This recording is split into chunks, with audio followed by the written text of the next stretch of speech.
By the year 2169, people are genetically engineered to stop aging when they turn 25. Once that happens, a timer appears on their arm with only 1 year left. To keep on living they must work, since time is now society's currency. This means rich people are effectively immortal. The country has been divided into areas called time zones to separate the different classes, the richest area being New Greenwich.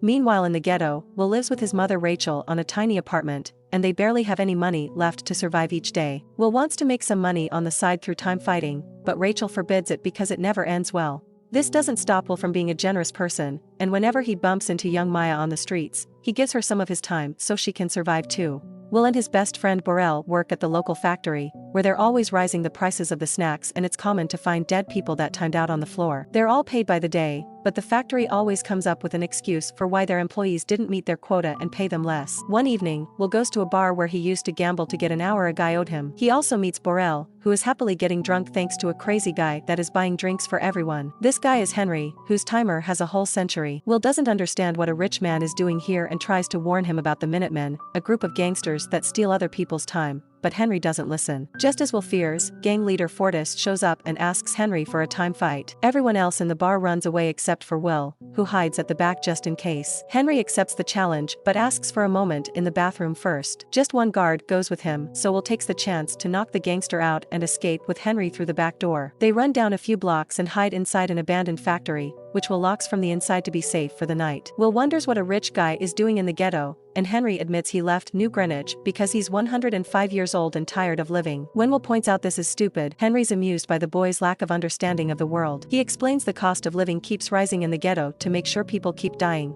because the rich can only live if the poor die. Eventually Henry and Will fall asleep, and in the morning, Henry takes advantage of waking up first to pass all his time to Will, only keeping 5 minutes to himself. Will wakes up shortly afterward and finds a message on the window saying, "Don't waste my time." When he looks out, he sees Henry sitting on the bridge right before he times out. Without noticing there are security cameras around, Will goes to the bridge to make sure Henry is dead before running away. Moments later, Henry goes to Borel's house, where he bumps into Borel's wife Greta and their new baby. Henry talks to Borel in private and gifts him a decade, which matches the 10 years they've known each other. In the evening, Henry goes to wait for his mother at the bus stop, but she never arrives. It turns out Rachel only has an hour and a half left, and the bus fare went up in the afternoon, so now she can't afford it. It's a 2-hour walk to return home, meaning Rachel must run if she wants to see her son again. Will also starts running when realizes what's going on. Mother and son collide into each other in the middle of the street, but unfortunately it's too late and Rachel times out in Will's arms. The next morning, the police force known as Timekeepers finds Henry's body in the river. Agent Leon is sure he's been murdered for his time, and orders his men to check the security footage. Because of the angle of the cameras, they can't see the body falling, but they do see Will's face and assume he's behind Henry's death. Meanwhile, Will wants to avenge his mother's death. He hires a limo pretending to be a rich guy that got lost and makes the driver take him to New Greenwich, which means paying an extremely high toll every time he crosses a border. Once he makes it to the city, he stays in a nice hotel, and his presence is noticed by socialite Sylvia.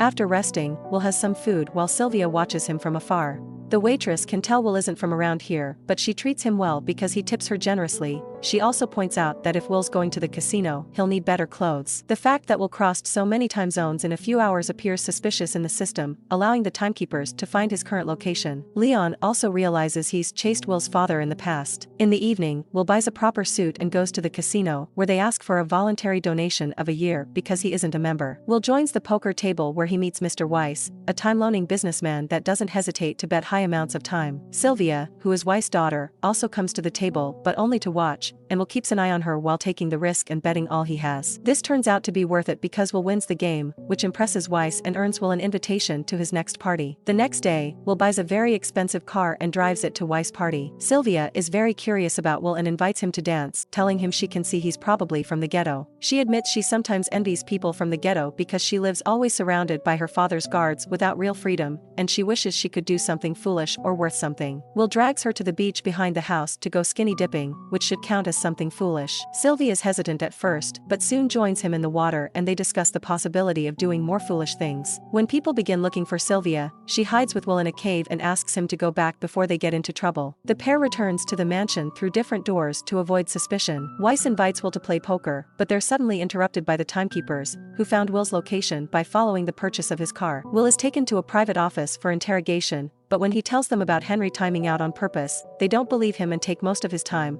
leaving him with only 2 hours for booking and processing. Leo tells Will he reminds him a lot of his father, who Will doesn't remember well. Weiss and Sylvia come to check on the situation, and Will takes advantage of the distraction to beat the timekeepers up and steal a gun before escaping. He uses the gun to grab Sylvia as his hostage, and they run through the back door to leave in Will's car. Leon begins chasing Will throughout the city and even manages to hit his car from behind, but Will responds by driving backward. He manages to dodge a truck at the last second, but Leon doesn't react so fast and crashes against it, meaning Will gets to escape. As they make their way to the ghetto, Will asks Sylvia for some time, but she refuses to help him. When they reach the bridge, Will gets distracted by the security cameras and doesn't see the spike strip on the ground, which causes the car to crash. Both Will and Sylvia fall unconscious, and minutes later, they're found by Fortis and his men, who immediately begin stealing Sylvia's time. At that moment, the timekeeper's sirens can be heard approaching, and the gangsters run away, leaving Sylvia with only half an hour. When they wake up, Sylvia freaks out at the little time she has left and asks Will for help. Will finds it ironic how she's now in favor of sharing, but helps her anyway before taking her into town. After they're gone, the timekeepers arrive to inspect the car, although Leon first needs to ask for his daily pay, because he never carries more time than necessary.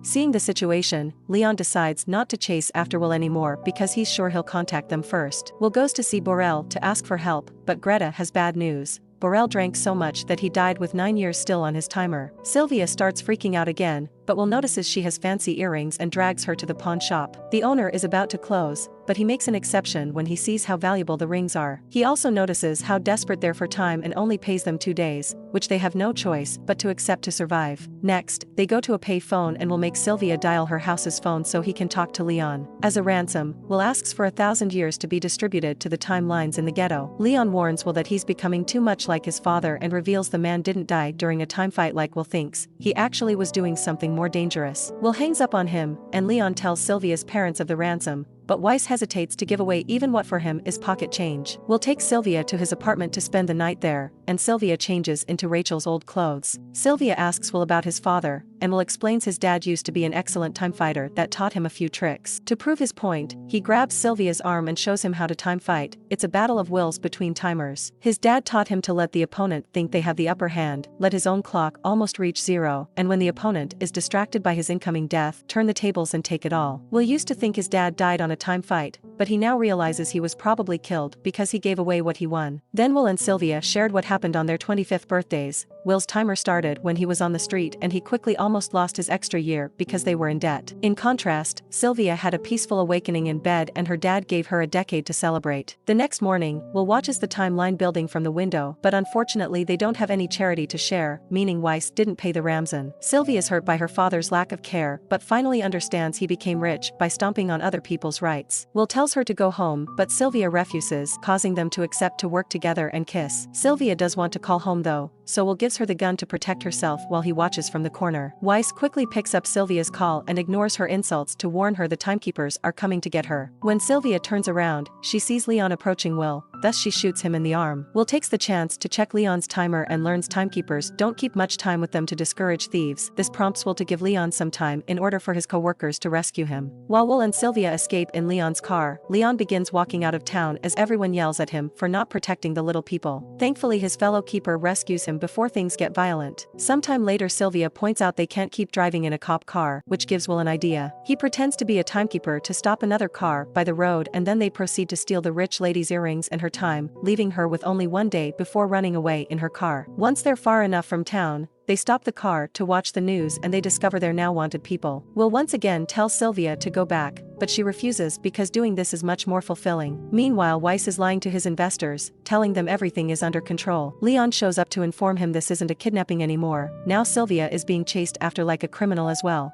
Weiss tries to bribe Leon into changing his mind, but Leon turns him down and reminds him that if Sylvia gets in contact with him, he needs to tell the keepers, otherwise he'll be arrested for being an accomplice. Later, Sylvia asks Will if he truly would give away time if he had it. When Will confirms he would, she comes up with a plan. The pair proceeds to steal a Weiss money truck and they crash it into a time bank, where they steal as many time capsules as they can. The remaining capsules are left for the people in the ghetto to grab. By the time the timekeepers arrive, there's nothing left. In the evening, Greta finds a time capsule among her laundry, left by Will as an apology. Will also visit Maya, who is sleeping on the streets, and he leaves some extra time for her as well. The rest of the time they stole is taken to the timeline for the clerk to distribute among anyone that needs it. At the timekeeper's office, Leon notices there's time that shouldn't be there and he thinks Will's hurting the very people he's trying to help. The next morning, Fortis tries to rob a man, but the guy can finally stand up for himself because he bought a gun. Fortis pretends to let him go, but as soon as the guy turns around, he shoots the man anyway. When Fortis checks the guy's timer, he's shocked to see he's wasted a lot of time. Will and Sylvia begin robbing time banks all over the place, and their adventures appear on the news. Weiss wonders if his daughter was trying to kill him, but his wife points out that Weiss almost killed her first by suffocating her. A week later, Leon and his men finally find Will's apartment and get ready to arrest them. However, Will hears the radio chatter from the window and immediately runs away with Sylvia, bursting into a different apartment to jump through a window at the back of the building, not getting hurt thanks to a safe landing on top of a car. Leon copies them and starts to chase them through town, and when Will and Sylvia take the chase to the roofs, Leon opens fire on them. Will shoots back but fails, so he and Sylvia get off the roofs and take the bus. The driver considers the idea of handing them to the authorities, but Will bribes him into silence and they get to leave Leon behind. A few hours later, Will and Sylvia check in at a hotel, paying extra to have all the rooms and for the receptionist not to tell anyone. When a new client comes in, he's told the hotel is fully booked, but he manages to get a quick view of Will and Sylvia going upstairs. Later, Fortis and his men begin threatening people on the streets for information on Will and Sylvia. At first people stay silent because they want to protect their savers, but Fortis then kills a man to show how serious he is. This inspires the guy from the hotel to confess what he saw. At the hotel, Will and Sylvia learn that the reward for their heads is 10 years, which they consider pretty insulting. Suddenly Fortis bursts into the room with his men and hold the couple at gunpoint while Fortis explains the timekeepers leave him alone because he steals from his own people, so now he must restore order. He claims he doesn't like killing people in cold blood and challenges Will to a time fight. Will uses the trick his father taught him, and when Henry begins looking at his timer, Will begins taking all his time. The guards come closer to watch in shock, and Will takes the chance to shoot them all before he makes Fortis time out for good. By the time the timekeepers arrive at the hotel, Will and Sylvia are already gone. Some hours later, Will notices prices and loan rates are being raised faster to make up for the new time on the streets. Their little robberies aren't making a difference. They would need a whole million years to even make a crack. Fortunately, Sylvia knows where to find such an amount. The next day, Weiss is worried about the situation and goes to work surrounded by more bodyguards than usual. The guards suddenly turn around when they detect a threat, but it's just Sylvia announcing she wants to surrender. Weiss believes her and is ready to take her back. This distraction allows Will to sneak behind him and capture him as a hostage. Then Will and Sylvia take Weiss to his office to make him open the safe where he keeps a capsule with 1 million years. Weiss points out that giving a year to 1 million people only prolongs their agony and that flooding the wrong zone with 1 million years could cripple the system, so Will clarifies that's exactly what he wants to happen. Will and Sylvia escape after locking Weiss in his own office. When the timekeepers learn about the robbery, they immediately go after them, blocking the bridge to stop them from returning to the ghetto. Leon is chasing them as well, and when he finds them, he concentrates so much on them that he forgets to get his daily pay. The keepers open fire on them, but Will just ignores the bullets and drives through the time zone barrier, allowing him to reach the ghetto. Leon wastes no time and crashes his car against theirs. Will immediately leaves the vehicle and gives the million years capsule to Maya before he and Sylvia pretend to surrender. A smug Leon thinks he's won, but at that moment, the timeline announces there's time for everyone, and an eager crowd fills the street, getting in Leon's way and allowing Sylvia and Will to run away. Leon pushes people aside to get back in his car and go after the robbers, but when they cross another barrier, Leon has to follow them on foot. Eventually he catches up to them, and Will guesses Leon used to be from the ghetto too. Leon confirms this and explains he worked hard to get out, which is how things should be. Then he tries to arrest them. Will points out there's no point because he and Sylvia only have a few minutes left, so they'll die soon anyway. This makes Leon check his own timer and realizes he doesn't have much time either because he didn't collect his pay. At that instant, his clock times out and Leon dies right there on the road. Will and Sylvia only have seconds left, and they kiss to say goodbye. However, Will realizes the keepers have time in their vehicles, so he runs to Leon's car to take some for himself. Sylvia isn't as fast as him and fears she won't make it, but Will runs back to her and they meet halfway, allowing them to share time before death catches them. Back in the company, Weiss has given up and tells his employees not to do anything because it's over. Newscasts all over the nation show how people have taken to the streets. The factories lie idle, and people are crossing the zones to make it to New Greenwich. Authorities swear everything is under control, but everyone knows the system will soon collapse.